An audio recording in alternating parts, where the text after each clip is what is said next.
told him I didn't want. Oh shit! Wow. Oh, it goes down tonight. Hey, what's up, y'all? What's up, brother? Hey. I didn't know that y'all was here. What's going on? Even though I hit the button for live, I didn't know that y'all was here. Nice. What's going on, everybody? Welcome to another thrilling episode of a Fandom Initiative. You're welcome. Mm-hmm. And it's fall. It's becoming the end of October. It's a wonderful, wonderful time of year. I think it's like 60 degrees outside. Maybe it's going to be a little colder tonight. So, I got my sweatpants on. I'm ready. All right. So let's get the introduction out of the way because we got a lot of fun coming up. We're already in the mood because we were talking about yoking people up in Gotham alleys. Talk. Man, he is in shock. That brother can't say nothing. Beating up homeless people, asking him about like drug trades. He's been homeless for like 9 years. He's schizophrenic. He needs help, Bruce, not an ass whooping. What is wrong with you, man? Damn. Anyway, the gentleman across from me with the closed blinds today is the cinema CEO. He is the cinema god. This is Michael Williams. Hey, what's up, y'all? What's going on? Myself, I am the hungriest man in the room. You can take that however you want. It is my time of year. It is beautiful. I love it. I am the hungry bleak. I am Antonio Pomares, and thank you, Black women. No reason, just want to say thank you, Black women. Mm-hmm. There you go. And we've got a fun show for you today. We want to jump right in because just so much fun to be had. Let's talk about the highlights from DC Fandome. I want to make sure that I accentuate the dome part of it all. The dome. That dome piece. I want to make sure I highlight that. Yeah. Oh, and thank you everyone for tuning into us on YouTube and on Twitch. Mm-hmm. Thank you. Always appreciate it. As I drink the nectar of the gods from my Blurred Domination mug. Thank you very much. So DC Fandom, a lot happened. We talked about what we wanted to see, and folks, there was only one thing. There were only one thing that we missed. But we were on point. We were on point of what we wanted to see, and they showed us, and then some. Yep. What were some highlights for you? Oh well. Yes, sir. Yes. I mean, the Batman trailer obviously is a highlight, but yeah. I believe last week I was saying I kind of wanted to see more of the Riddler, which we didn't really get in this trailer, but we certainly got a lot more of Selena Kyle. Yeah. And I actually liked how they did the Riddler, though, not really showing, because it's Paul Dano, correct? Yes, it is. I liked how they went around him, not showing his face. I like that suspense kind of feel. I thought that was really cool. Yeah, but Zoe Kravitz as Selena Kyle, I'm completely on board even more now with the way that they casted her as Selena Kyle, because every scene that they've shown so far with her interaction with Bruce and Batman is almost 100% what their relationship is in the comics. It's just so good. Like I say it all the time. I've said it even in the last, in the Nolan trilogy for what we got. Selena is Bruce's blind spot. For whatever reason, he knows that she kind of can be at odds with him and at odds with the law most times, even though she's kind of doing it for a reason of her own ilk. And he just cannot bring her in. He just can't do it because other feelings contradict his sense of duty with her. And it just kind of shows completely in that trailer. Just their chemistry is great so far. So I'm really excited about this movie. I'm really excited. I wish Eartha Kitt was still around. because I, I would want to know her opinion on this. I'm getting that Eartha Kitt Yeah. just I vibe. yeah, actually, I love it.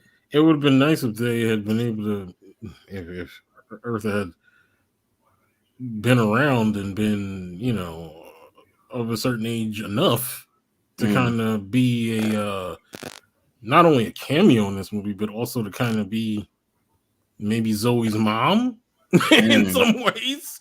You Mm. know what I mean? Like it would be really good, really good. But I like everything so far with Zoe and All what I'm gonna she's doing with say, Selena. yeah, like all I'm gonna say about her casting is, "Are you gonna go my way?" Yes, yes, yes. I Exactly. dig this. Yeah, it's Exactly. just everybody kind of balked at the casting of this movie, Mm-hmm. but it's not the individual pieces; it's how each piece fits together, Mm-hmm. and everything is fitting right. The Mm-hmm. trailer looks great, and this is a young Bruce. Mm-hmm. This feels like one of like a Batman comic that you get Mm-hmm. like that detective feel. You know how he'll have comics where it's more like a superhero comic. They don't have comics that's more like a detective comic. Mm-hmm. This is one of those detective comics. Long Halloween, Mm-hmm. Dark Victory, Mm-hmm. War Games even.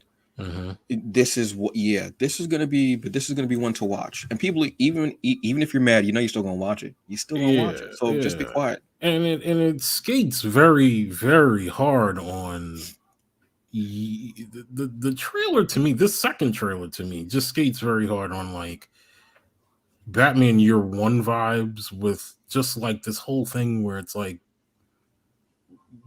Bruce is still very raw as a Batman, right?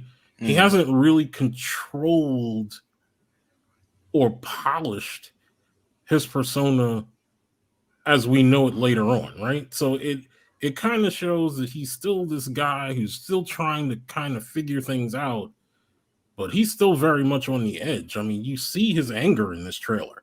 Like his yeah, anger is there. It's like right at the surface. this is And before somebody's he gonna becomes that. yeah, Yeah, and this is somebody's before. gonna push him the wrong way and he's gonna snap in that No, suit. You know what I mean? But it looks really good. I mean, yeah. if this movie winds up being a failure, it will be because all the best shots are in the trailer. But I don't think that's the case at all. With the way it looks and the feel and the vibe of it, and it has that Yeah, dark noir kind of vibe, that feel. yeah. This is good. This feels like a nice kind of in between Mm-hmm. Nolan Mm-hmm. and um like the comic book, the more comic booky Yeah, movies. yeah, yeah, yeah, This feels, which is what you get. That's when you get the best Batman stories. yeah, And this is from someone who is not a big fan of Batman in general, but I yeah. love those darker stories. Like I am actually reading because I want to read it before I watch it. I really do because I don't want to watch the movie and then Mm-hmm. read the comic and go, oh yeah, I know what's gonna happen, even though I know there's gonna Mm-hmm. be changes. I'm reading through Long Halloween right now, Mm-hmm. and I love that I love those detective stories. Mm-hmm. Yes, I mean, yeah, you're gonna have the fights and martial arts and everything like that and what have you. But I love that detective story and that dark, almost horror kind of vibe. Yeah, I yeah, like that. I yeah. love that. Um, Look, Shazam. I already told y'all. I already told y'all. I'm rocking with this movie. No pun intended. Absolutely. That's how good I am. I'm spitting out these jokes, and it's unconsciously You doing mean it. Black What is Adam? it? You mean? What I say? You said Shazam. Oh yeah. Well, you know what? Shazam actually looked. Shazam 2 looked good too, but Black Yeah. Adam, Teth Adam, as I call him, when we Mm, be going to get some, chicken wings and such like that, mm, we be getting our plant based items. mm, It look. I told you, Dwayne Johnson. Yeah, and they even said it line for line. They said certain actors are just born to play roles. I mm, said that on the episode. mm, I don't know what y'all want me to tell you. mm, This looks like yes. This looks like a mm, big bowl of yes with a side of hell yes. mm. That's the only way that I can describe this. I'm so ready for that darker tone Mhm. of film, and I want to see what Dwayne Johnson just does when he's let loose. Yeah. The only movie I can remember of him really being let loose and just having this really intensity. Not that he doesn't have that intensity, not that intensity is faster. Okay. Which I love that movie. I love a good, revenge flick, and that was just a revenge redemption. I'm coming for you, like road film too. That was like a revenge road film. Yeah.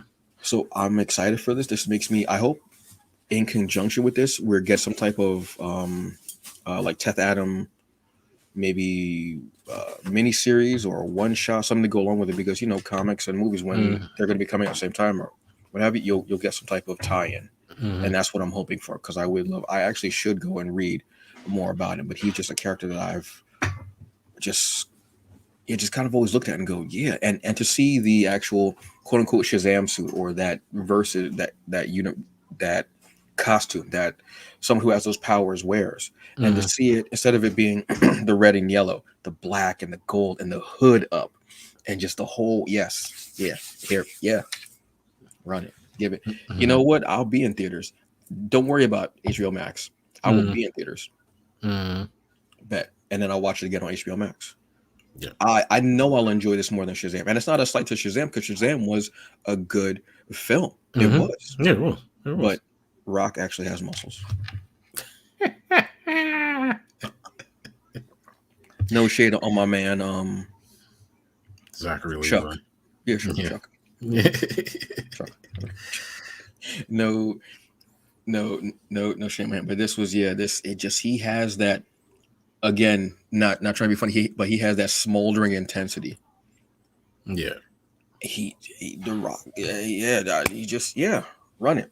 It was good to see Sarah Shahi in that trailer too, even though they're not giving anything away with her yet. Sarah Shahi could have been making lemonade out of like amethyst stones, and I'd have been like, this girl good. This girl is good. It's just, she just, like I said, if you can, I think it's on Peacock. Go check out Life. Not the movie, although the movie was very funny. Eddie Murphy and Martin Lawrence ad-libbing lines, obviously. But go check out the series Life. Her and Damian Lewis. It's 2 seasons. Also, go check out the later seasons of The L Word. When she shows up, there's this different energy to the show that was good. And she added that was my introduction to her, and she was just awesome in that. I loved her character from that. And you have mentioned as well, I didn't get to finish the series, but A Person of Interest. Yes. That as well. There was something else that she was on, so I can't remember what the hell it was. But she rocks, and whatever she does, she rocks. You know what I mean? Yeah. What else did we get to hear about? We got to hear about Milestone. Yes. Oh, what did you think about that, bro? What did you think about that? First of all, I love the fact that what's my man's name? The moderator for the panel. He played Mr. Fantastic. I'm trying to remember Echo Kellum. Yes. First off, I love seeing him. Yeah. I love seeing him just naturally. His vibe was just he was legit excited. You know what I mean? And I love the fact that he had on nail polish. I love that. I don't know why, but I loved it. I just dug it, man. It was genuine. It was him. It was real. I loved it. I loved it. What I heard, I was very excited about. Okay. I'm very excited about the Blood Syndicate comic. We knew it was coming because in this new Milestone verse, the 3 comics that are out, Static, Icon and Rocket, and Hardware, they are connected. Okay. And there are mentions of characters in those comics. But if you if you read and you read the panels for the newscast, they mention a gang that's out there, and that a gang of bang babies that are out there, that are taking over, that are going up against people. That if you don't know the comics, if you don't know the series, it's probably just something that you heard, just one-offs. But if you know, you're like, that's got to be Blood Syndicate. So hearing it or reading, I should say, and seeing those lines there, and you like, okay, it's just a one-off. But no, you have to bring in Blood Syndicate. So many people have been saying, okay, so when's Blood Syndicate coming out? When's it coming out? When? We are getting Blood Syndicate. We are getting that, and that's like the 4 horsemen of Milestone. There's another series that they could bring, actually 2 more series that they could bring out. There's Zombie with an X, which is another one that they could bring out. There's also Shadow Cabinet, which was like a team up of superheroes in the Milestone universe, which was pretty cool. We also got news. This one, I should have took a picture. I literally had goosebumps. Actually, they're starting up again right now. Just be thinking about literally.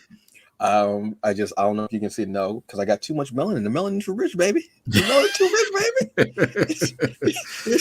It's too brown sugary, baby. You can't get it. A little nutmeg and cinnamon mixed in too. You know how it is. We're going to be getting an animated movie.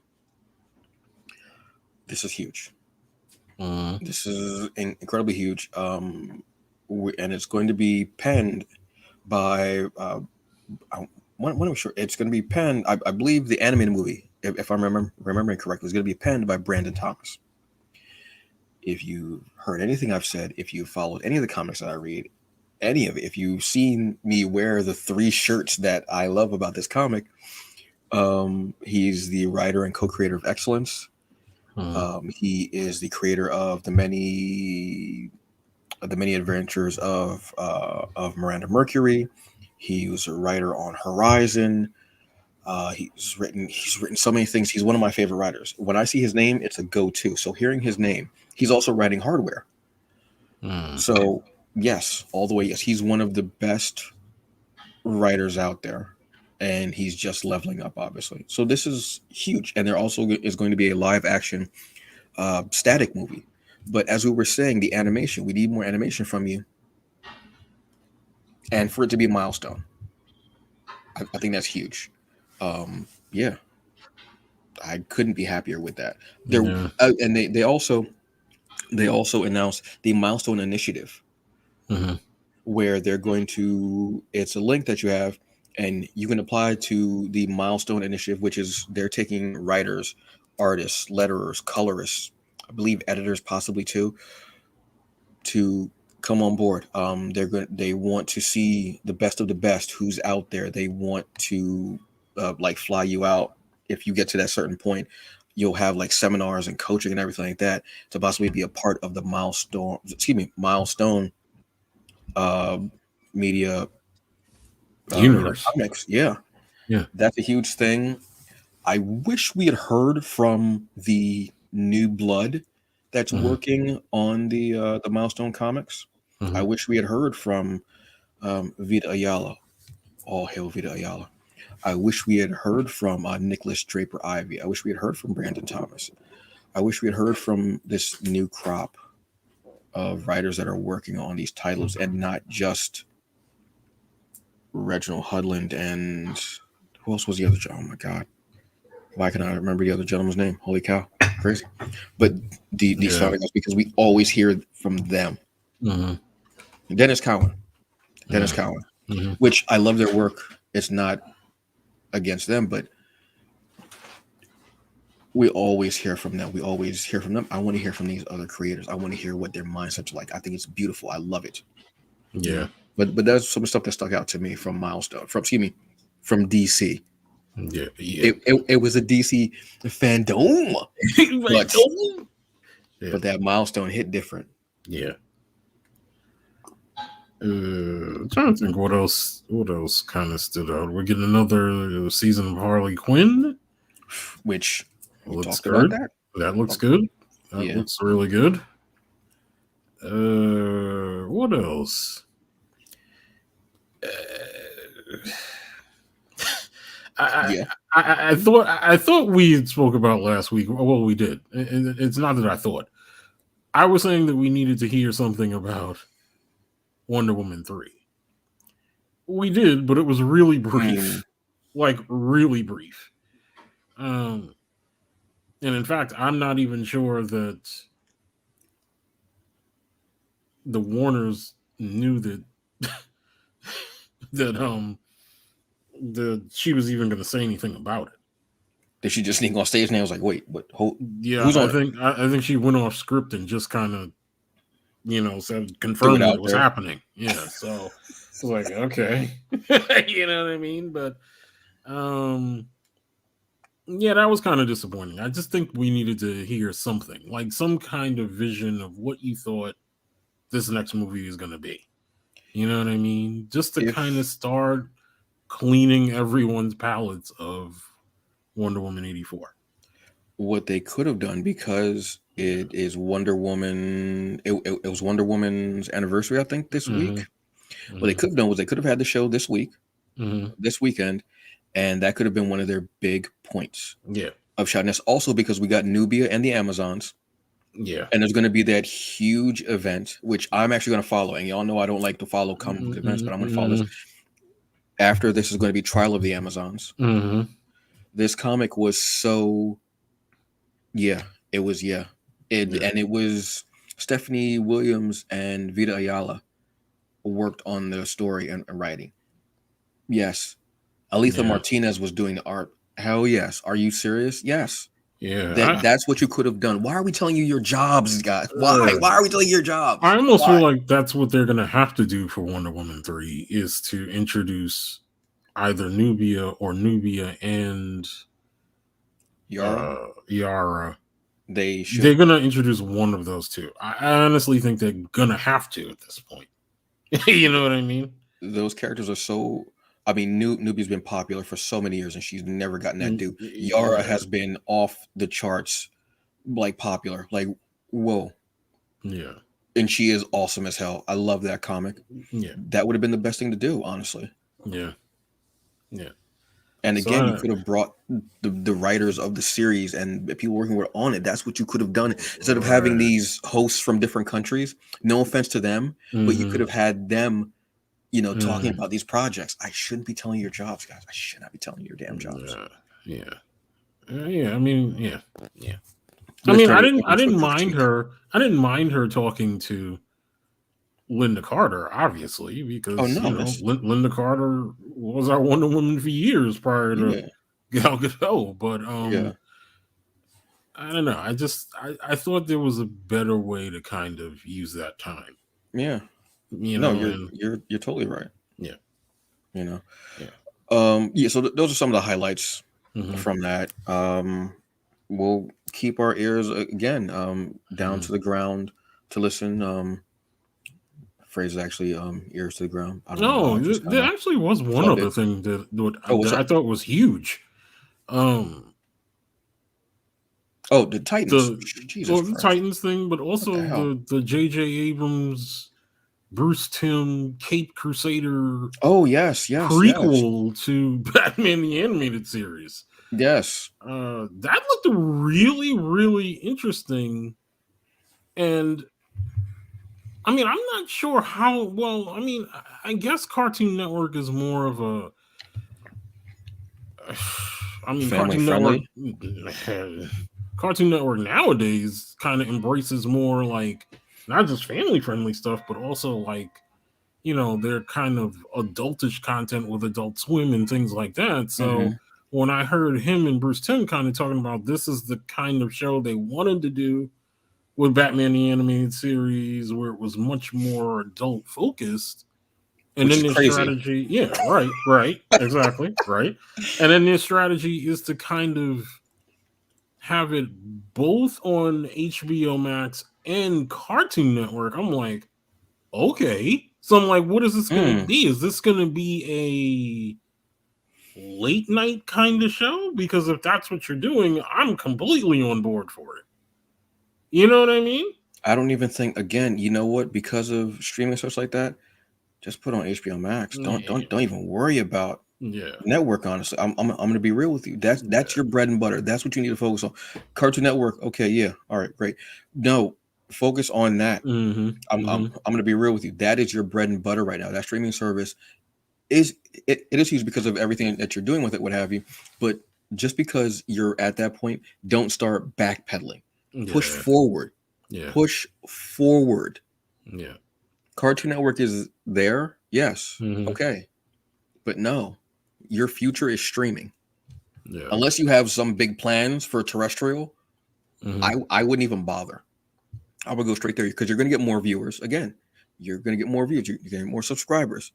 People are going to talk about it. Look how many people got HBO Max because of, let's say, Titans, because of the Young Justice, because of things like that, not because of Friends. Yeah. Yeah. But they're trying to. I know that they started showing Titans on TNT. Yeah. I think like what was it like last year or this past maybe winter or fall, something like that. This past like spring, because they were trying to get people. They were trying to get people caught up when Titans started again on HBO Max. I think that they're kind of stuck in that mode though, where they have to satisfy both their terrestrial and streaming customers. They have to now. They don't have any other choice. I would think that they could do similar to what Paramount was doing when they started showing some of Discovery, I think, on CBS, like late night or what have you. Like you could do that to get people in. It definitely, but then when that new season comes out, it's only on HBO Max. Go there for the continuation of the story. Yeah. So, I can't remember the last time that I watched Cartoon Network for something. I'll be honest with you. Yeah. If it wasn't Toonami, I mean, Rick and Morty when I was into it, but even then, I can just go on HBO Max now and watch it. I'm not really concerned. Yeah. I mean, I'm just interested in this more adult mode that they're kind of aiming for. I hope they're not just talking about language, but actual the content of it. Yeah, because language, I mean, you can have something whatever, but it's that content. Yeah. Because Batman the Animated Series to me never really talked down to kids at all. If anything, it made you level yourself up because it was so good, and it was. I don't want to say adult theme, but it was just. It is what it is. It was that Batman dark-esque. I mean, the stories were just God. And when it initially aired, it aired in primetime, didn't it? Wasn't it a Sunday like 7 p.m. show? I think those might have been specials before they moved directly to like animation domination on Sunday nights. I don't remember it being on. I remember starting on Fox in the afternoon, like that afternoon time when you get out of school. Okay. I know that there were times when they put it on at night as a special. I know they did that with Superman when on WB. They were showing it, and then they were replaying the pilot episode, and they had it on like at 8:00 at night or something like that. Maybe I think. Yeah. But it was one of those anime series where you could do that, where you could have it on, in the morning, or you could have it on during the day, and adults would start watching it and going, "Oh wow, this is." This is what that series is. It's not just a kids show. It's just a everybody show, but just at a, like you were saying, doesn't talk down to any one level. So I can imagine what they want to put on, maybe the darker stories that they'll tell. But it does make sense because when you want to tell stories of what happened before he really got into it, there are going to be mess ups. Things might get a bit bloody. Because he doesn't have that control. So this could be in that same vein. Yeah. Absolutely. Like the scene of Pattinson just pounding the hell out of that guy and not knowing when to stop. Yeah. That goes back to what we're saying. Maybe he learned now talk. Too much. I can't. So I need to tell him to talk after about 3 punches, I guess. Yeah, exactly. Nobody's gonna offer me a lozenge. That's what's gonna happen. Exactly. Yeah. But then there's Young Justice. Yes, Young Justice. You haven't watched it yet. I haven't. You said correct. Very good. The opening credits are beautiful to me because we get Rocket right in there. She's in there because they show they show Nightwing and it actually says Robin. Then it says Nightwing. It actually gives how the Zeta Tube will say Robin and then a number or something like that. It actually says. It shows the name and the number of what the Zeta Tube would say. Okay. So even for Aquaman, it says Aqualad, then it like erases itself and it says Aquaman. So it shows these characters have leveled up. It shows that these characters are in those roles now. Okay. And it shows like I said, Rocket is in there. Zatanna is there. Mm-hmm. Superboy is there. Beast Boy, Nightwing, Aquaman. I'm trying to remember who it was. Who else was? Someone else was there. It's, you know how the story sometimes it'll tell you right off the bat, this is where we're going to be for this season. Mm-hmm. So we're on Mars, not Mars, but Mars. That's how it's pronounced. The way they do the Martian language is so beautiful. Mm-hmm. They put that comma in there, so it's not. So we know it as Mars, but it's actually M''ARZZ, I think. Mm-hmm. So it's Mars, and we're getting Superboy and Ms. Martian are going to Mars Mm-hmm. to be married. Okay. And we get so deep into the culture of the Martians Mm-hmm. and how there's racism there and what's happening with that racism. And there are the even the way that they say the colors is just, it's beautiful. It's, they worked their asses off on this with this story, and it's just at the surface. We're Mm-hmm. also seeing some rings with an L in there. Okay. So we're only 3 episodes in, but yeah, and you're seeing some PTSD from Beast Boy Mm-hmm.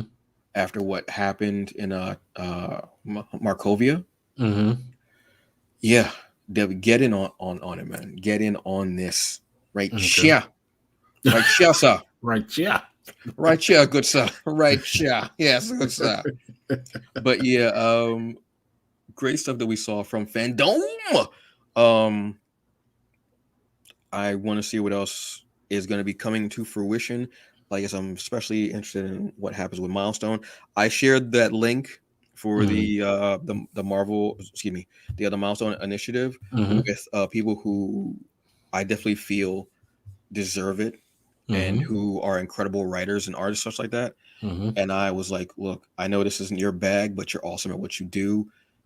If you want to give it a shot here, Mm-hmm. I was just sharing it with people like this, that you are that one. Try it, do it. Mm-hmm. So next up, let's talk about Bond, James Bond.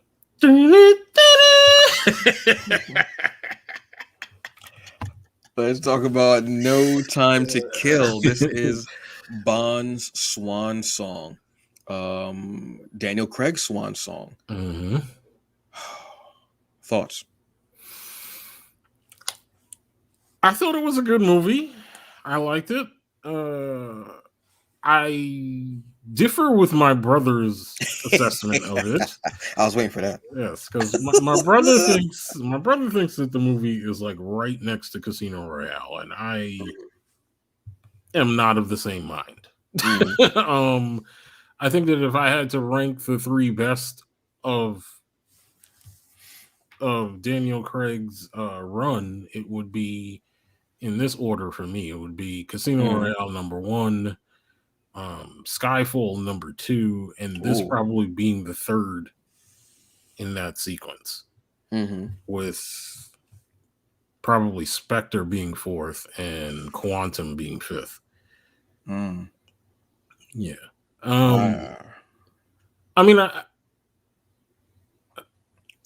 think the problem with No Time to Die, if there is any problem with No Time to Die, is the Casino Royale creates this memorable relationship between him and Vesper.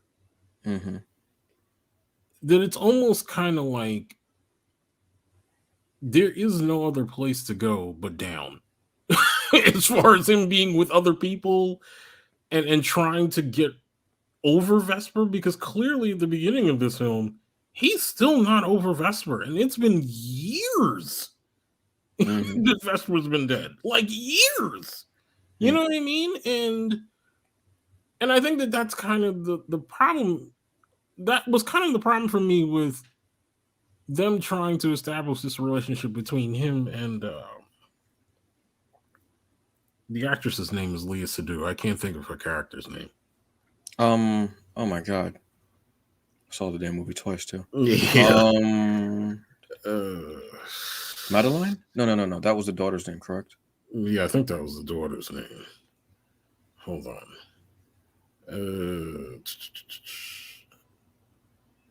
I actually want to go back and rewatch the other movies now. No, Madeline. No, Madeline. That's That's her okay. name. Madeline's. Yeah.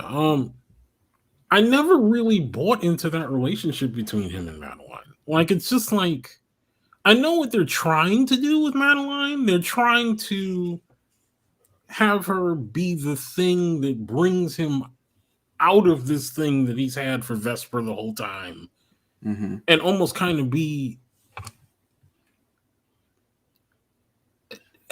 I know I'm saying this the wrong way, but kind of his redemption story in relationships. I honestly like his like redemption as far as in a story writing way, not in his love interest for her, but in a story arc way. Yeah, I totally understand what you're saying. Like that's his comeback. And it just, I don't know. I think the problem is that Vesper is so well written from the beginning in Casino Royale that someone who understands or who's been watching Bond in the various forms throughout this whole time, because that's the strength of Casino Royale to me, is as a film, it can either be a continuation or a prequel. It serves as both. You know what I mean? And when I think about Vesper and what Vesper what most people talk about when they talk about Vesper Lynd, who've read the books, Ava Green's portrayal as Vesper is almost like she is literally his equal.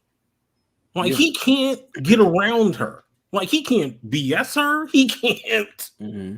He can't do it, because much like Selena is Bruce's blind spot, Vesper is James's blind spot.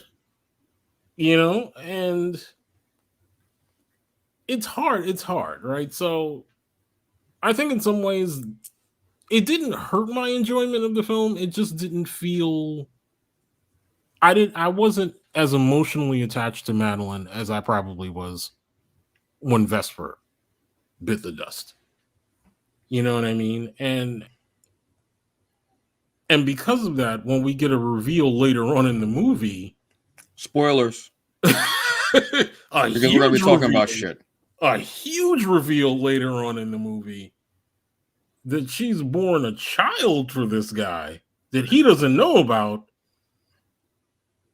It almost just doesn't hit the way it should for me. You know what I mean? And yeah, I mean that and there was one other gripe I had in the movie. Just one other gripe. It was that the Madeline and the kid thing kind of didn't hit the way it needed to for me. And as much as I love Rami Malek, I don't think that they wrote a good enough villain for Rami Malek. And I tease my brother about this all the time, and he hates it. He hates this idea that I keep rattling around in my head, because when I kept seeing the trailers, I was like, who is this guy? Like my brother thought it was Dr. No. He thought that they were gonna immediately kind of introduce Dr. No into this movie. And I was like, no. I was like, I don't think that that's what they're gonna do at all. No to Dr. No. Yes, because it's just like, and I guess part of me felt that wasn't going to be what they were going to do, because they didn't really do Blofeld the way that they kind of should have in Spectre. You know, so like right before I saw the movie, the couple of times that I saw the actual TV spot, there was something that just kind of went off in my head, and I'm like, who is this? Who is Rami Malek playing in this movie? And then part of me thought it was, part of me wanted it to be Vesper's Algerian boyfriend. Oh. who Vesper talks about in the first movie, because she has that chain that she wears throughout the film that has an Algerian love knot in it. Right?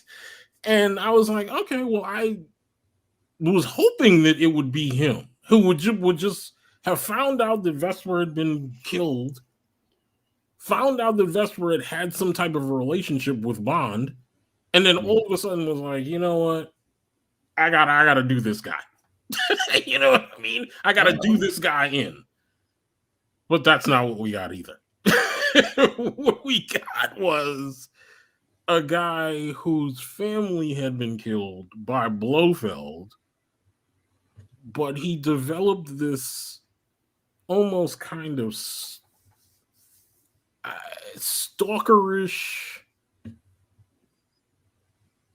relationship with his daughter, Madeline, right? With the daughter of the man who killed. Yes. Right.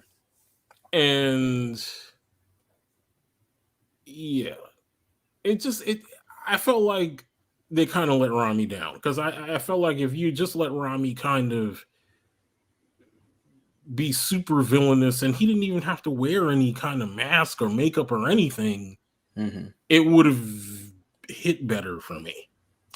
Those were the two gripes I had with the movie. But other than that, the rest of it's really, really well done. I wish that there was more of Lashana Lynch's 007 character, that we could kind of understand more about why they chose her when Bond went MIA after. You know what I mean? And the other character that I really, really liked, because of how they executed it, and it actually wasn't silly at all. I kind of liked what they did with it, was the Ana de Armas character, who's like the green CIA agent. Ash? Who helps, huh? Ash? Yeah. She's like green because it's kind of like her first op in the field. I thought that you were talking about the other guy. No, she was. They even made that. Well, he said 3 weeks, huh? Really? 3 weeks? Paloma. That was Paloma. A lot of people said that they wanted more of her, just because she did. I'm gonna get to what I got to say. You go ahead. I liked it because she was very. You could tell this was like her first time really being out in the field doing anything, but at the same time she could handle herself. Like, she made sure that she handled herself. You know what I mean? So that was really good. So I'm not sure if they're kind of setting Ana de Armas up for later movies. I don't know. Like, I don't know what they're gonna do from here, but for the most part, I liked the movie, other than the two gripes that I had. That's it. Like, it was a fitting way to send off Daniel Craig, who has been one of the best Bonds, I think, in my opinion, that we've had. Now, the question is, for me, going forward, where do we go from here? Because this series of movies kind of felt so different than the things that came before it. Like, it was just, it was less about tongue-in-cheek and more about, like, grounded in reality kind of spy stuff. You know what I mean? Like, here's this guy, our blunt force instrument, to go handle these situations. You know what I mean? So, yeah, I mean, it'll be interesting to see where they go from here. I thought this was. I really enjoyed it. Yeah, I really enjoyed it. Like I said, I actually want to go back and watch the whole series again of movies, because I did enjoy Daniel Craig ever since A Casino Royale, knowing that this was billed as a prequel, and seeing him from that first shot of him being that blunt force instrument to them saying we need a surgical scalpel, your blunt force instrument, and learning the rules of being a 00. Like you have to get, what is it, 2 kills. I enjoyed it. It was a great way to usher in a new era of 00s.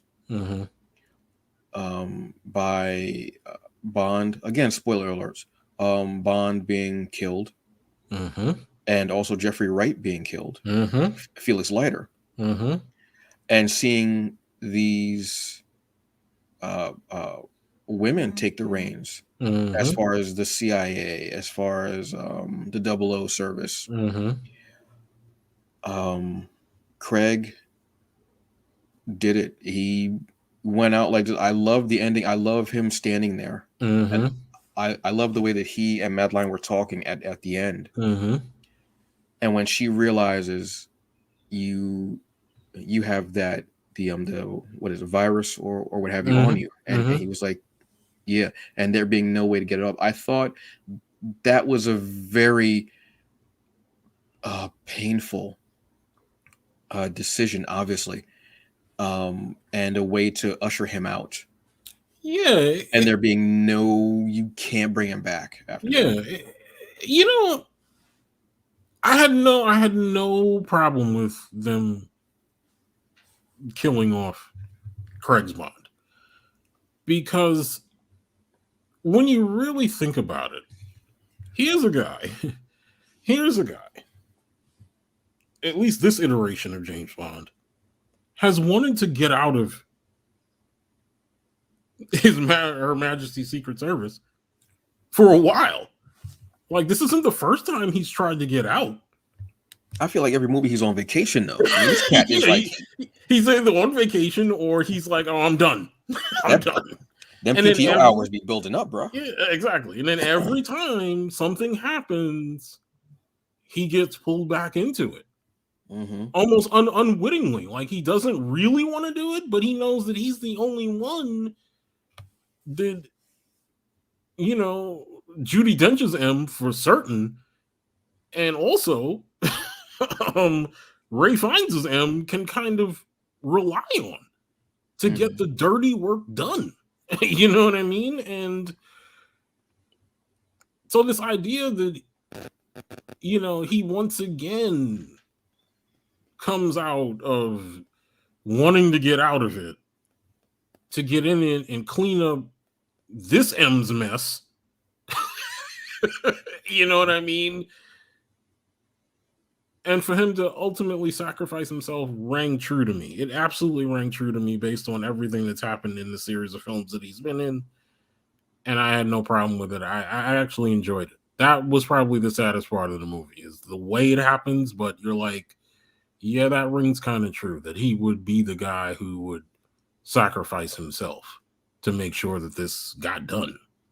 Yeah, you know, it wasn't just that it got done. Also the fact that he couldn't go back to them. Yeah, that he couldn't go back. There's no way. Yeah. Which was a great setup for it, because you don't really see that coming until you learn, you know, oh, it'll also go with anyone who has a shared DNA. I love the interaction of Craig and Fiennes. I love their interaction. I love that line about the desk. Because it's true. There's also this really great moment. I don't know if they have this thing in their headquarters, but I think they have like a hall of M's. Yes. Where you see the picture of Dame Judi Dench. Then you see the M. I don't know the gentleman's name, unfortunately. And I was looking at the second time, because when I saw it the second time, I was actually awake. I hadn't worked a ridiculous schedule, so I was awake. And I saw it and I was like, wait, isn't that? And I said, is that a hall of M's? Yeah. Because he was sitting there and I think he was drinking or he was thinking. It was something or other. And it just hit me and I was like, oh, wow, that's, yes. So this was a poignant way to, and it was a touchback to all the previous. So it shows that Bond or the 00 is more of a rank. Yes. And possible, which I love that it's hitting that note hard.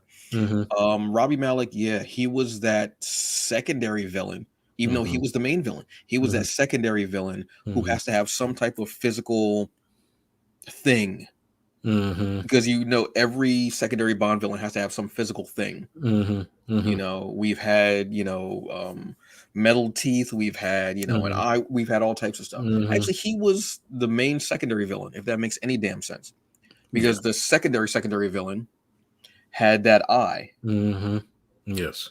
The beginning scene, that chase, breathtaking, beautiful scenery between him on the bike and him in the car. I loved it. Pulse pounding when they're in the car and he's shooting and and it's like when you're in a car and your significant other having this argument and and you say like fine, but it's under gunfire and he finally just goes boom. Billie Eilish knocked out the park with oh my god.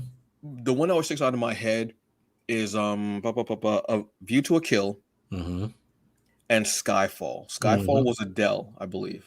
Wait. Yes. Oh, and The World Is Not Enough by yes. Cher, I forget her name. She was, I believe, the lead singer of Garbage. She's passed now. Shirley Manson. Yes, thank you. Those songs are always so beautiful and they hit, and the opening montage are always so great. I love the Craig series of opening montage with the animation. I love them. I didn't know that it was Billie Eilish. I'm like, who is this singing? It's so great. And then I saw the name and I was like, oh my, yes. Yeah. I'm actually glad that this movie finally came out, because I honestly thought that people were going to forget about the song, because the song was released before they actually delayed the movie again, finally, for almost 2 years. They had literally released the song almost like a few weeks before the movie was supposed to come out. And then COVID hit, everything was pushed back, and Billie Eilish was kind of hung out to dry. Like, the song had already come out. No one was really talking about it. You know what I mean? And then, then the movie finally comes back out, and then you hear it in the context of the movie, and it's amazing. It's so good. I was like, damn, I love the score of this. That opening scene score, the opening scene chase theme, I guess you could even say, beautifully. Oh, it was breathtaking when he was on the bike. He went up the stairs and there was that big jump and there's a line of people and I'm like, move, everybody, move. What do you move? I know that it's scene an is all-inspiring scene, that scene is insane. That scene is insane. Probably, I think my favorite next to, I'm trying to remember the one with him and Batista. Is that Skyfall or Spectre? Can't remember. It might be Spectre. Because I think that might be Spectre, because I think he was working for Spectre. Yes. I enjoyed this. This was a new way to usher in. I do want to see more of Lashana Lynch. I want to see what's going on with that. I want to see more of Moneypenny also. I love their interaction. I want to see more of that. Ray Fiennes, keep him on his M. I love that. I want to see how he does as this battle, this battle tested and battle weary M.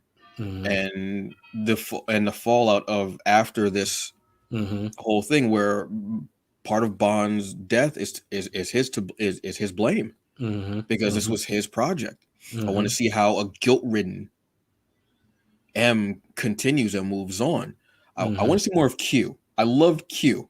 I love Q. We need like a hall of Qs. We need something like that. I loved that whole thing, but I want to see more of that. I want to see more of Lashana Lynch. I want to see more of her now interacting with Paloma. Was that her name? Paloma. Yeah. Was it Paloma? The thing about her saying I've only been trained for 3 weeks. You still have to remember she's still an agent, so she's been training for years. She's just nervous because she's young. How young is she to be in this important a mission? That means that she's a top agent, so she has to be the baddest ass ever. A lot of times with so many of the past Bond movies, the other chains, let's say, or the other one, the other ones that have held their rank, you have got that one and done. You've got those women who don't really. He ends up betting them. This wasn't a womanizing Bond. This was a Bond that had depth, that had character, that had something to them. This was also a love story. Ava Green did such an amazing job with Vespa that she lingers. She lingers with you as much as she lingers with Bond. So you not being able to really buy into so much, him and Madeline is natural because of how that relationship was. So I think that's something that they want you to feel too until the very end of No Time to Die, when you like, oh my God, because now you see how much he loves and how much he hurts and that pain. So I'm a fan of it.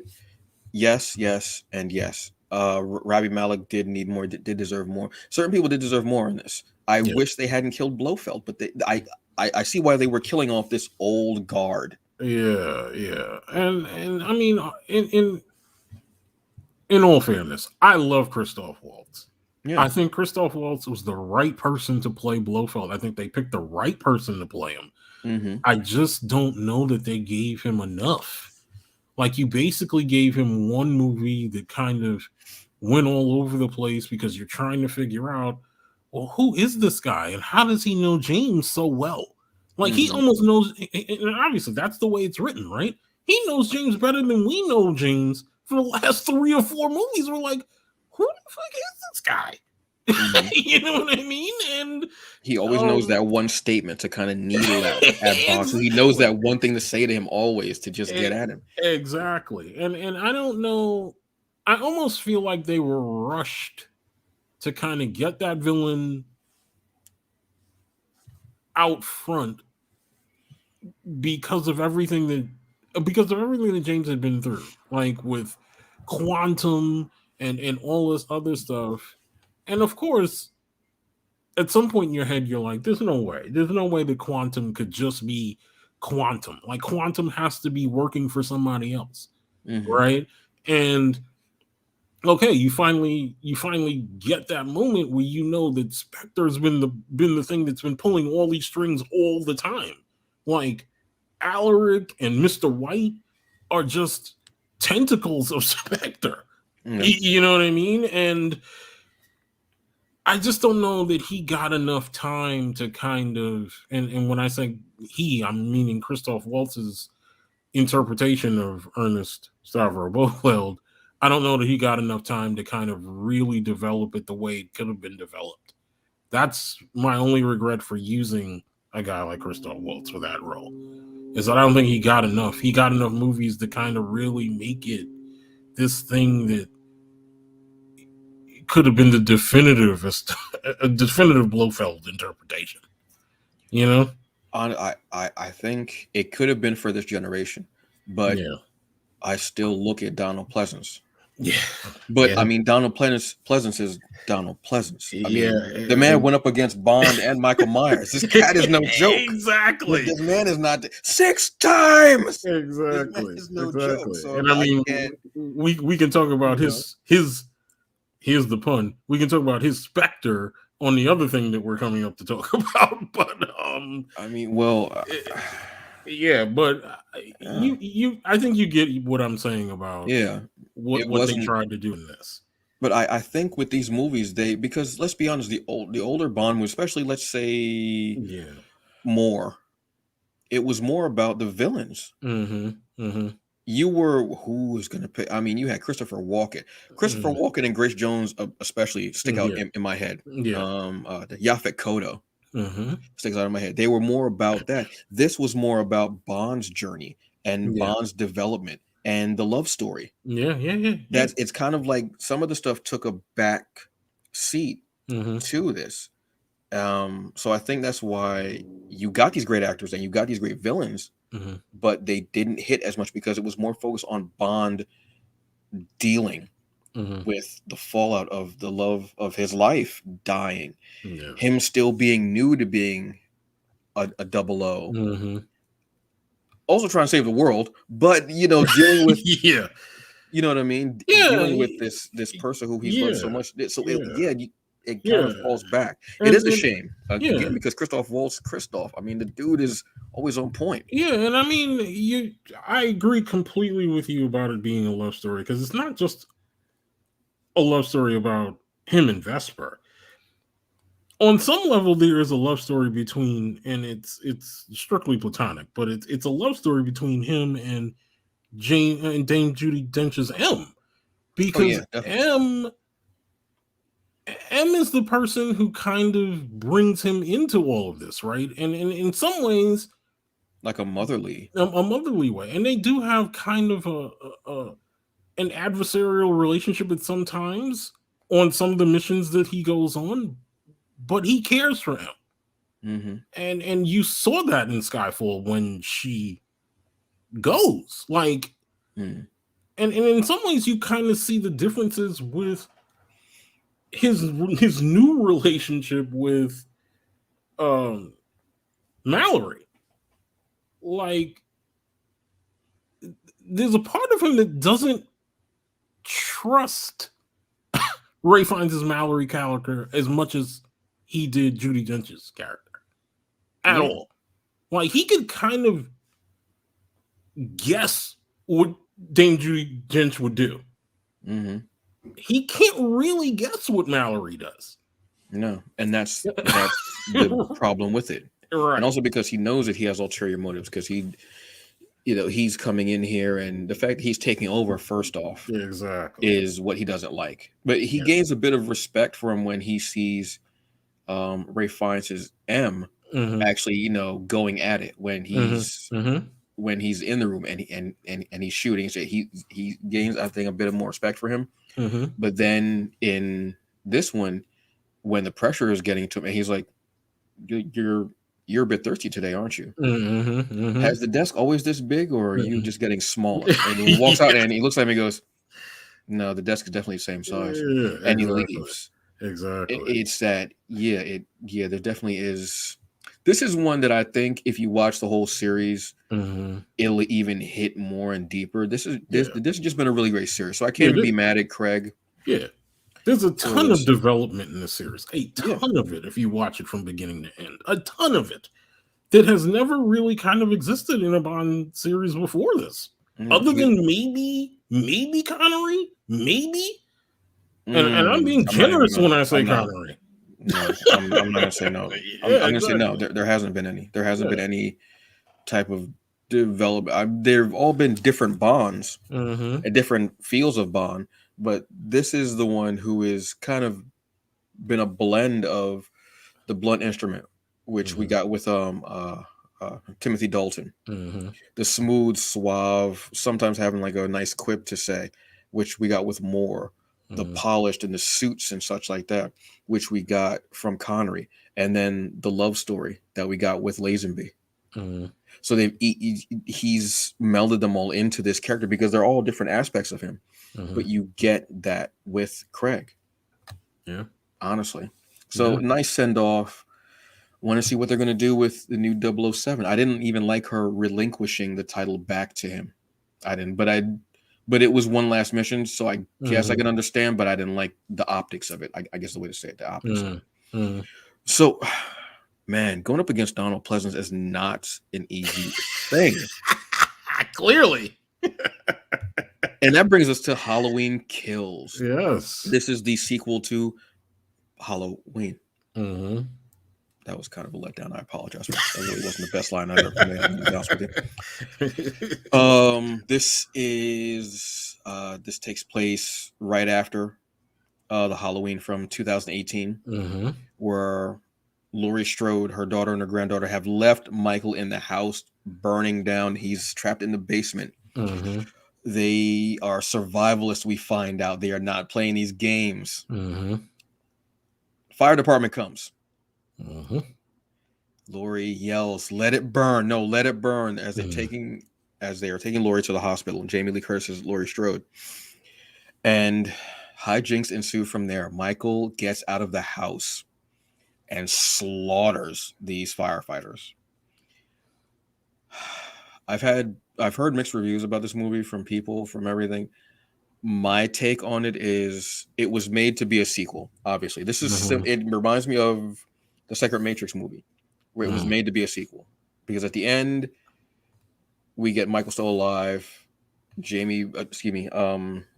Laurie Strode finds out. He's got to come after him.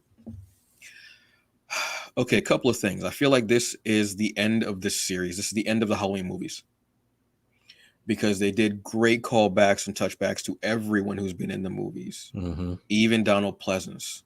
God damn, I miss that dude. Jeez, dude could act his way out of like a gas station bathroom. Just, oof, Jesus. That statement didn't even make any sense. I'm gonna be honest with you, folks. That didn't make any sense. Act your way out of a gas station bathroom. What does that even mean? The fuck does that? That doesn't even mean anything. Having some of the past co-stars come in, and we're reminded of their parts, and they show like their scenes from the past movies. We get a love story that we never even heard, that we never knew about, that's been simmering for all these years between Strode and the sheriff. But again, that makes sense because all the other movies have been erased in this timeline. All those movies didn't exist, except Season of the Witch. There's a great nod to that movie in the playground. And I saw it and I was like, thank you. That's all I care about. Anyone who doesn't like that movie, suck it. I don't care. Movie scared the hell out of me as a kid. Michael Anthony Hall, I hate as an adult, and not him personally, but when I see him on screen, I automatically want to hate his character. And I was right in this movie. Stupid. Remember those idiots that went to the Capitol and the quote unquote Patriots? Not the football team. That's what he reminded me of. Rallying the Haddonfieldians, going to the hospital, causing this man to jump out of a window who was not the guy, and them just being this riotous bunch of mostly white people. I hated that. I was like, I'm glad to know that I'm not the only one who kind of caught on to that. I hated that so much. I hated the fact that in the car, Michael's coming. Why wouldn't you drive away at the playground? Get the kids. The kids didn't want to come. All right, you know what? Bet. Look, you live in Haddonfield. You know what's up. That's it. Every year has happened. Stop it. And then that death was those murders in that car were so ridiculous. She shot herself in the head, which I don't mean to laugh, but it was some Final Destination type mess. When Final Destination was filmed inside that vehicle. Bet money. Everybody died in the most ridiculous way. I was laughing and I didn't want to. My man got stabbed in the eye, which was that was the most gruesome death in the whole movie. But I like how they were reversed. How he was a nurse, but he was dressed as a doctor, and she was a doctor, and she was dressed as a nurse. I like that. I like the fact that they had black people that were in the medical field too. I appreciate that. But the way y'all did them was dirty. That was dirty for real. She had this. First off, she had this Desert Eagle, which is a 50 caliber. That's a big ass gun. She's shooting it.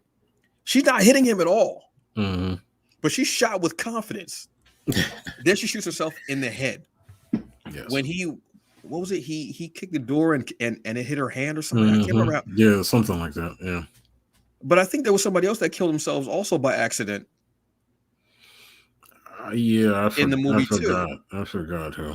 Yeah. But I did love Big John and Little John. Yes. Yeah. I love Big John and Little John. I love my man from Mad TV. I can't remember his name. What's his name? God. He was like the longest running cast member. I can't remember his name for life of me. I love them. They were ready. Although they should have had some bigger knives in the kitchen. I don't know why they got the paring knives. I don't understand that. Get that steak knife. I love that. I love them being like, trying to close the door and being like somebody's in the house, and they were ready. I loved it, but this movie was half and half for me. It was like a tale of two movies. Okay. You had some parts which were great. I understand it was a send off. Then you had some people. The people of Haddonfield are idiots. The minute she walked off, Michael stood up and he was like, "I bet I got this." He slaughtered that whole group of people. Can't not. That's what it. He caused that one guy to kill himself. It was during that part. Mm-hmm. And I'm sitting there and I'm like, you all just what? The biggest group of morons ever. But they were ready. Oh yeah, we're gonna do this. Yeah. After that, they were gonna go to the Capitol. That's what show you cannot have, and I believe the group was mostly white men. Yes. Both groups, I should say, were mostly white men. You can't. The minute the woman walked off, they got their asses handed to them, and they had Michael was on the ground. You were 4th and goal, and it all crumbled. The minute she walked away, like, okay, you guys, he's eating asphalt. The minute she walks away to sit down, I'm just gonna take a breather.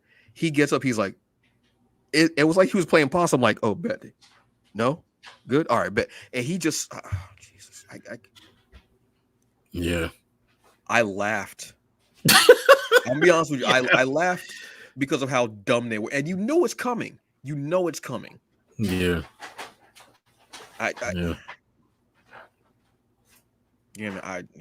Jeez. Oh my God. You're funny. Because they just. It was you. He's down. All you gotta do is take your gun. And my man wanted to stand there and talk mess. No, just pull that trigger. Pull that trigger and talk that mess afterwards. Yeah. And he bodied the whole. He bodied all those Proud Boys. Yes, that's a reference. He bodied all them Proud, but they should have been carrying tiki torches. He bodied all of them. Yeah. And then adjusted his mask like he was like ready. Like he was like, all right, now I'm ready for Strode. Brother, get me out of this hole, please. Holes. No hole. Brother, no hole, brother. No hole. No, brother. It's a deep hole, brother. I should have put whiskey in my cup. Jesus Christ. You funny, brother. You funny. I liked Halloween Kills. I know that there are people who hated this movie. Like I've seen people who talked about it and they hated it. And I can kind of understand why they did, but I think Halloween Kills has a lot to say about a lot of things, whether they meant to or not. And it all kind of works at the end of the day. I'm going to say that Halloween Kills almost feels like it is the Dark Knight in some ways of this trilogy. And I don't mean wow. as in the content of the movie so much as it being as good as the Dark Knight, because it's not. But there is a part there that kind of is very similar to some of the themes that are being played with in the Dark Knight. Like, one, let's talk about how vigilante justice, for the most part, almost never goes well. Like, it almost never goes well.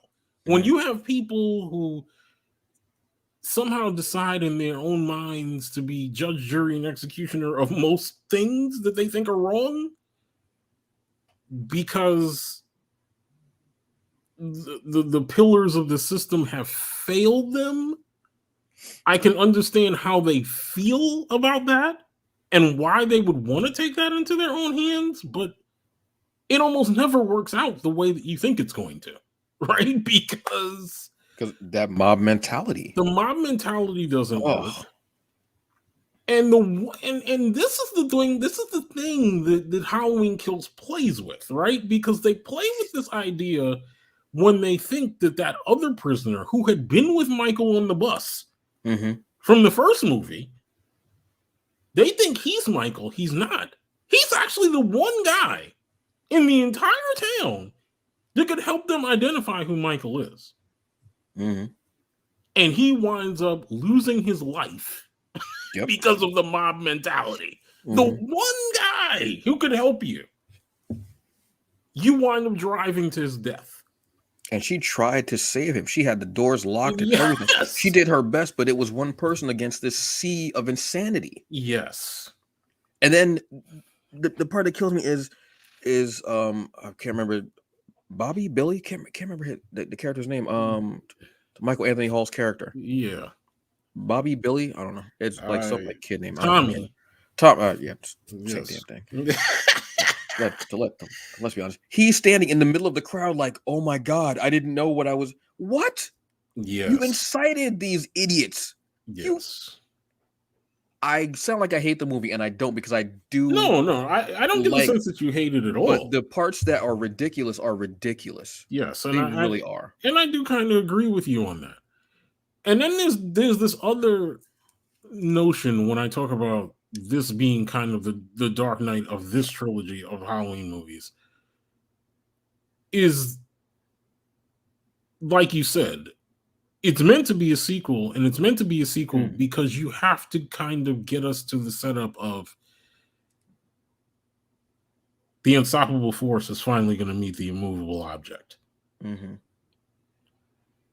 So this movie kind of serves in some ways as the breather for Laurie Strode and the active breather for Michael Myers, right? Michael Myers has to keep killing to keep his edge, because ultimately he wants to kill Laurie Strode. Yeah. That's what he exists on this planet for. There's nothing else for him. Right. So cleverly, the movie leaves the three women from the end of the last movie as kind of the people that we're looking to be able to protect Haddonfield. And what happens as we go along in this movie is where, everything has failed. Michael's still alive. The mob mentality happens. That doesn't help anything. That makes the body count go even higher. Right? Yes. And then what we get at the end of the movie is the thing that now will be the catalyst for the greatest fight between two combatants in a horror film in the next movie, where Laurie Strode's daughter gets killed. Yeah. And that is the thing that is going to call Laurie out. And Laurie's already out there. She's already ready to get him. Yeah. We already know that Laurie Strode, for all intents and purposes, and you and I have talked about this many times on this show, brother, Laurie Strode is a monster. Yeah. And now we're really going to see full-blown what kind of monster Laurie Strode is now. This Laurie Strode. Yes. This in this timeline is the mirror opposite of Michael Myers. Yes. Now we're really going to see what kind of monster she is. Because she's already, and she is so much into that she instilled it in her daughter and in her granddaughter. You don't play around when you have a trap built in your damn kitchen underneath the island. First off, you know how wonderful it is to have an island in your kitchen, let alone to have it be a damn trap underneath you. Like it's crazy. Yes. So, and even when I did love this part where they said he wasn't looking outside, he was looking in the window at his reflection. See if I did love that part, because when you look into the abyss long enough, yada yada yada. So I'm not going to finish the line, folks. You go look it up on Google. Yeah. But I love that psychology of that and getting more into it. And Laurie's already there. She's already at that point where she's like, I need to kill, just like Michael is, I need to kill her. She's like, I need to kill him. So they're already revved up. Why would you rev her up even more? And to kill her in the same fashion, mirroring again, another mirror reference, mirroring again the death of his sister. Well, when he murdered his sister in the house. Yes. And then he stands there looking at the window again. He was never looking out the window. He was looking in the window at his own reflection. I love that part. So, folks, again, yes, I'm going to spank you, but I'm going to give you your aftercare afterwards. I'm going to kiss you on your forehead and tell you what a good girl you are. And there were some great psychological beats in there. And like you were talking about, that mob mentality, that vigilante. When he started rallying them up, I was like, okay, they're going to have a plan. Then when I started seeing more and more people, I was like, this is going to go horribly wrong. Yeah. You knew it was going to go horribly wrong. Then when they stormed the hospital, I was like, this. Yeah. And he's standing there just like, I don't know. And I thought, and to their credit, because they do some very interesting things in here, right? Like this is not supposed to reference anything that has happened in any of the previous films that we know exist in the Halloween universe, right? Right. But they are, which I didn't find out till after I'd seen the movie. I saw someone post that they used some video from Halloween 2 in the film for certain characters. They also resurrect the Haddonfield Town Hospital, which was in Halloween 2 from the previous set of films, as a locale for things to happen. Because I actually like the Halloween 2 movie from the previous set of films and everything that happens in that hospital at the end. But you mean the original series? The original series. Okay. Yes. Just want to make sure, because previous is Dave Zombie's stuff. Yeah. So they bring back the hospital, right? And almost the same thing kind of happens, right? Like, what do they do in the original set of films? Do they burn down the hospital with Michael in it? They try to. I think that's how it ends at the end. It's been a while since I've seen it. I'm pretty sure that's what happens, because I can remember Michael like trying to walk out of the hospital and then him just kind of like keeling over in the fire. So you almost basically get the same kind of thing without a fire. The fire is amongst the people because they're so amped up and charged up that they do something so incredibly stupid and kill the one person who can help them.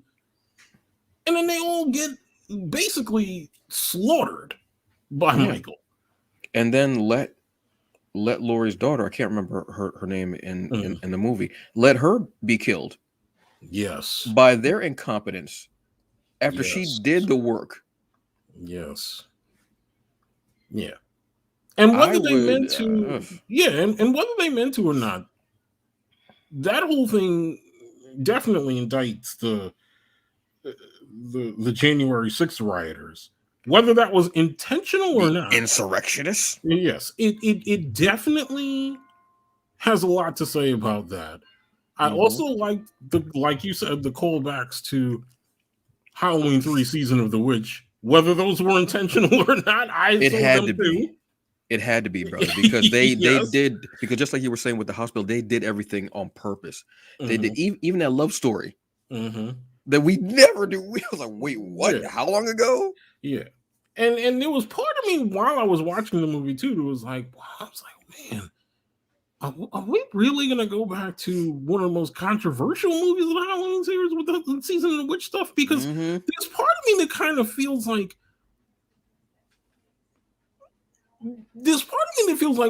Michael Myers in this universe needs to have that mask on. Because he almost feels not himself when he doesn't have it on. You always see him adjusting it when people try to get it off. Exactly. And it's like, I'm like, okay. I'm like, are we really going to start saying that maybe the source of his power is this mask? I'm like, I'm hoping that's not what we're going to do. I don't think they did start going supernatural with when they were talking, and I was like, I hope y'all are talking about psychological shit. I really, please don't go. No, keep him as this force of evil, like not supernatural, but just this force of evil. Like that's his whole. Some people are just a black hole of evil. That like that's it. They suck everything in. Like that's it. That's what Myers is. He's pure evil. Some people are just that way. I mean, Michael Myers, Trump. I mean, there are a list of people. You know, there are a list of people. I hope they don't do. I hope that it's just a psychological thing where that's his face, similar to Rorschach, where Rorschach was like, "Give me back my face, give me back my face," and that's him adjusting. That's him maybe adjusting himself. He needs that to be who he is. Yeah, and the other part that, going back to me comparing it to the Dark Knight, is that there's this sense that in the Dark Knight there is this sense. And when I'm talking about Dark Knight now, I'm talking about the actual Batman movie. There is this sense that Bruce is trying to get Gotham to stand up. Because he can't be the only one who fights all these battles. He does want to fight the battles. He does want to help Gotham.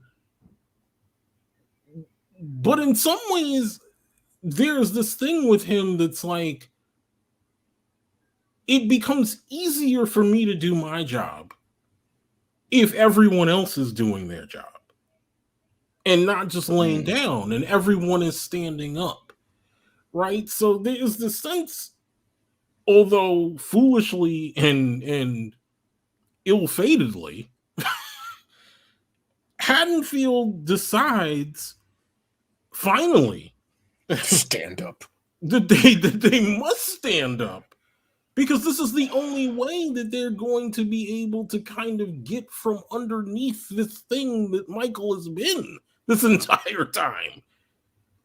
And mind you, when they decide to stand up, it's at a bar, right? After they've been drinking, exactly. But it's how they do it that you, as the viewer, should have a problem with, because it's not done in a way that constructively. Yeah, it's not done constructively. Yeah. It's done in a rash, very emotional way that can't lead to success.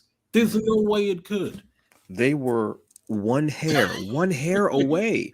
Yes. They were literally one bullet away. Because has anybody ever shot him in the head? Yes. 6 times! Like they haven't. I'm going to invoke Pleasance's spirit whenever I rigging can, man. Seriously. Yeah. One bullet away. And I love how they clip. Yes, and I love how they juxtapose that, right? I love how they juxtapose that situation. That the situation that you had to do this guy in, you chose not to do. You chose not to do it. Yeah. Because what happens in that situation? There's the situation where the Will Patton character winds up shooting a cop because he's trying to kill Michael. And that creates, and this is the other part that reminded me very, very, very much of The Dark Knight. There is this cover-up, this great lie that they're creating, because they don't want to explain why a police officer is dead and Michael Myers is still alive. Exactly. And you know it wasn't Michael, because Michael doesn't use a gun. Exactly. And in the same situation in The Dark Knight, the same situation, no one wants to explain why the guy, Harvey Dent, who is supposed to be the shining white knight in Gotham, how he falls so far and winds up getting things pinned on him for killing people. No one wants to explain that. So what do they try to do? They try to shove it underneath the rug. Gordon takes that lie, right? Takes that lie, has Batman almost kind of really take the fall for what Dent did. And then he tries to protect that lie, as we know, in the next movie, and it literally blows up in his face when the next guy comes. Jesus, you know what? I think I'm gonna actually go back and rewatch the original movies. It's not. Halloween Kills is not a perfect film, but I understand what things they were trying to do in it to get us to where we need to go for this upcoming third film. Yeah, it was more of like it was a sequel, a movie that was made to be a conduit to that final confrontation, which I respect. I understand it. People get mad at those movies, but I go, no, you're going to get something at the end. You're going to get a true trilogy. Yes. You know? Yeah. But they did. I do love the nods. I do love when I saw that season of the Witch Nod. I was like I literally wanted to determine, and I wanted to text you, but I was like, yeah. Let me just really see this there, because I'm like, is this really what it is? Because that mask, even the way it was like kind of drooped, I was like, that's. I'm actually surprised, brother, that you said it. You said it before me today. You said it before me that you kind of caught on the whole January 6th vibe. I thought I was the only one who caught that. I loved this. Feel absolutely like January 6th. I'm like, did these guys mean to do this? I absolutely loved it. I saw it, and I was because I knew it was going to get people mad because that movie elicits such a weird, but also the fact of it's such a great nod, and it's a movie. I think it's in the universe, but not in the universe. Which, if that makes any sense, I don't know if it does. Yeah. And the fact that people would see, I mean, if you're a fan of the movies, you know that movie is infamous because it's just random.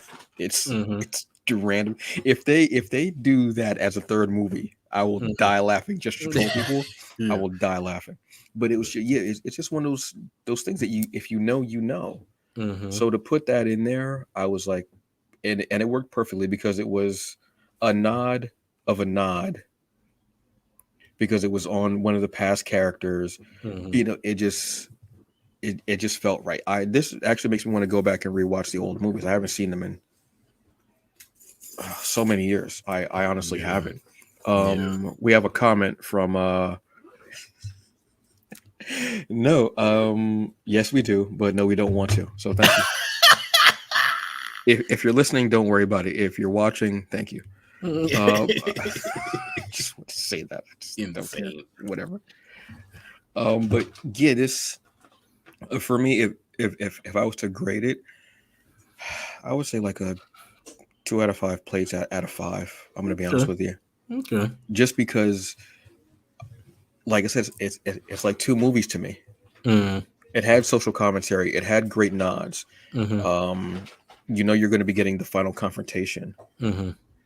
But some of the scenes I was like, that's like I said that Final Destination scene was just ridiculous. I could hear Tony Todd even going, "What the hell is this? I did not make this. This is not me. This is not my design. I didn't do nothing about this. This is not. I couldn't have come up with that." Coming soon, a reboot of Final Destination written by written by Danny McBride. I'm saying that. Which I wouldn't have been mad at. I mean, I love what he did with his first movie, with the first Halloween. I just don't. This is a conduit to get to the third movie. Yeah, we could have just had the first movie. We could have ended with the first movie, and I would have been fine because it was so well done. Oh yeah, absolutely. It was just well done.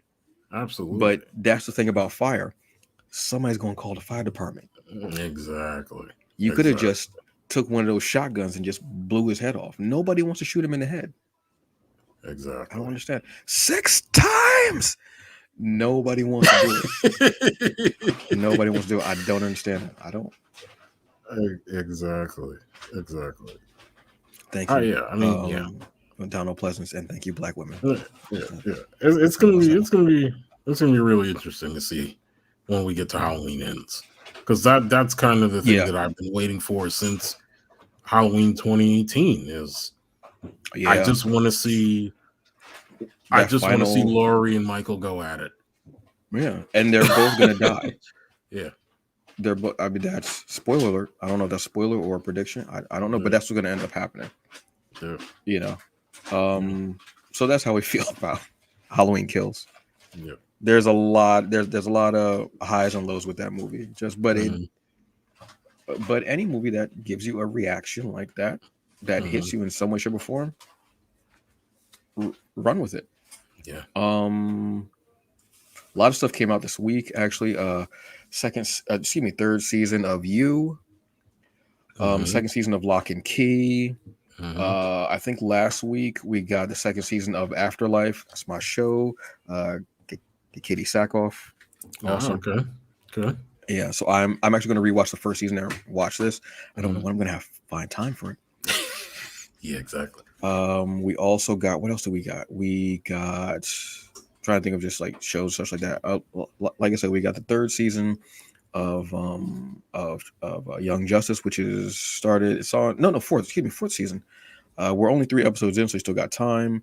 We got the season finale of Titans, which is out, and we got Dune. Came out at 6 p.m. Eastern Standard Time on Thursday. I am actually going to be watching that at 3 o'clock today. Okay. So I'm ready for that. Have you seen it yet or no? I have not. I probably will not see it until next week because I have plans today. But okay. I think next weekend I'm going to see. It's going to be a what I've billed already as a long ass double feature. I want to see that, and I want to see Dune, and I also want to see that other movie, The Last Duel. The last. Yes. Okay. Which someone should be fired for putting that movie out against Halloween because they knew that there was no way people were going to go see Last Duel. Yeah, I mean, even though it was talked about a lot, but it didn't. Yeah. And it's not on streaming services, I don't believe either. No. It's not on the streaming services. No. Next week we're also getting Last Night in Soho. Yeah, I saw. Which I will be seeing that Friday night. Okay. As far as a show next week, we're gonna have to talk about that, brother. Yes.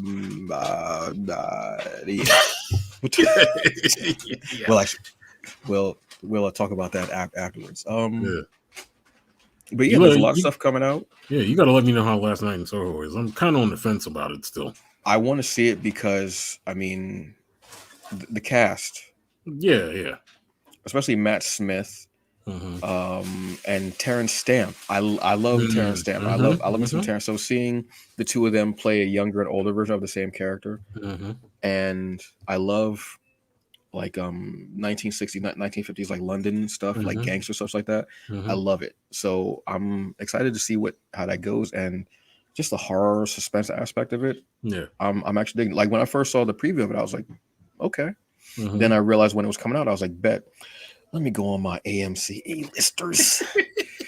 A-list. Let me go on that AMC A-listers. Yeah, brother, you're gonna get that snap into a Slim Jim. Cream of the crop rises. This is 1 cup of coffee in the big time. Yeah. The hungry man he's coming here, brother. Oh, that macho man is nothing compared to the hungry madness, brother. When it's up there, Mean Gene is what it's gonna be, brother. It's gonna that man was so high in those promos. Exactly. But when you watch them, they are incredible. But you like, what is he? When he had that cup of cream, and he was like, "What's that?" He was like, "This is 1 cup of coffee in the big time." Look here, changes.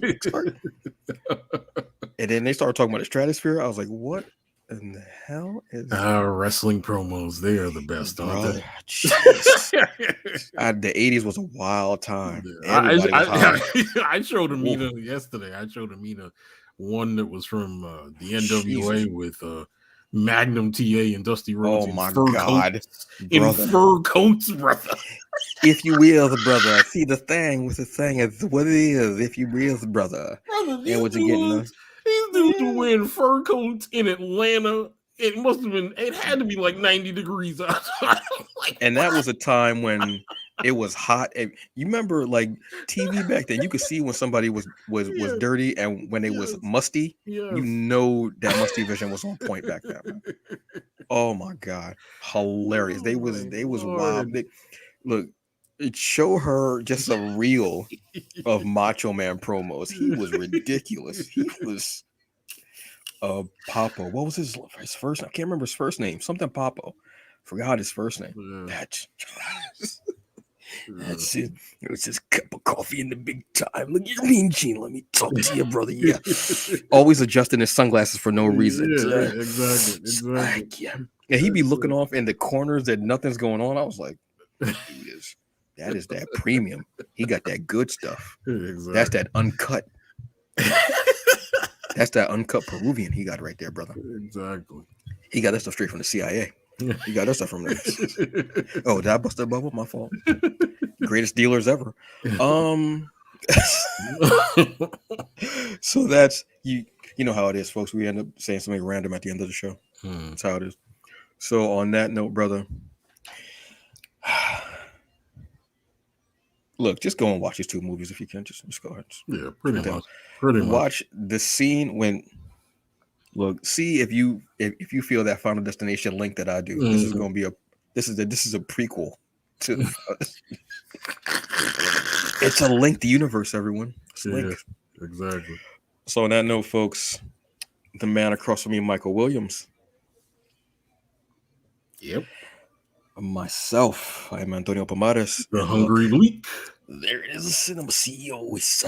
The movie maker man himself. Why am I adjusting something that's not there, brother? The mega powers. And then when one of them would talk, the other one would turn around and go, yeah. They would just do. I'm like, what is going? And as a kid, you watch it, you don't realize it because you didn't get them a lot on actual network television, so you were just happy to see them. As an adult, you're like,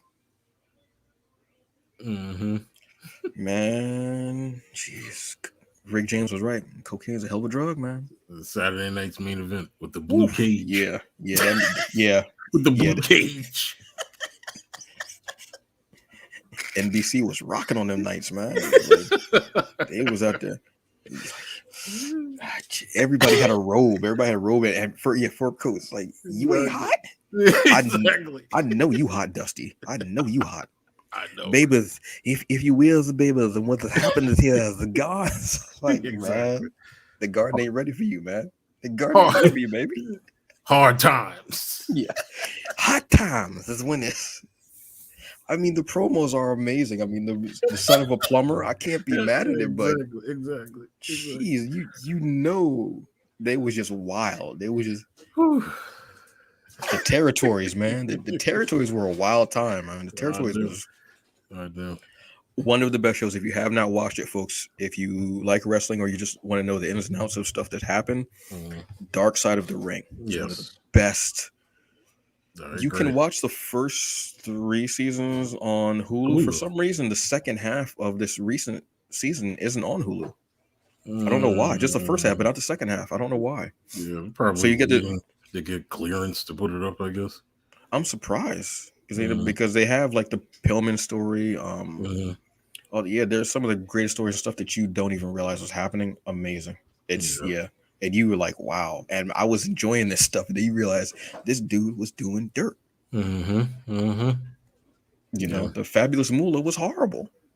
Wow. Randy Savage was high every day.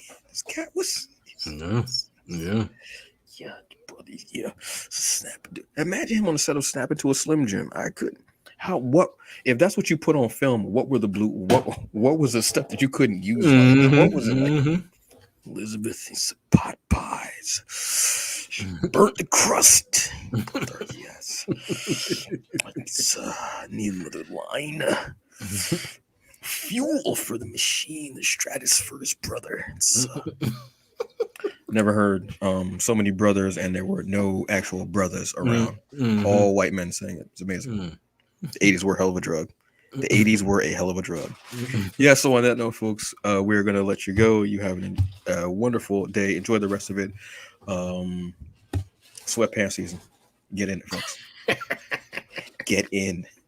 I'm in my sweatpants right now. Nice. You ain't going to see me wearing a belt for a while. Nice. That's it, brother. Enjoy the rest of your day. Have a good one.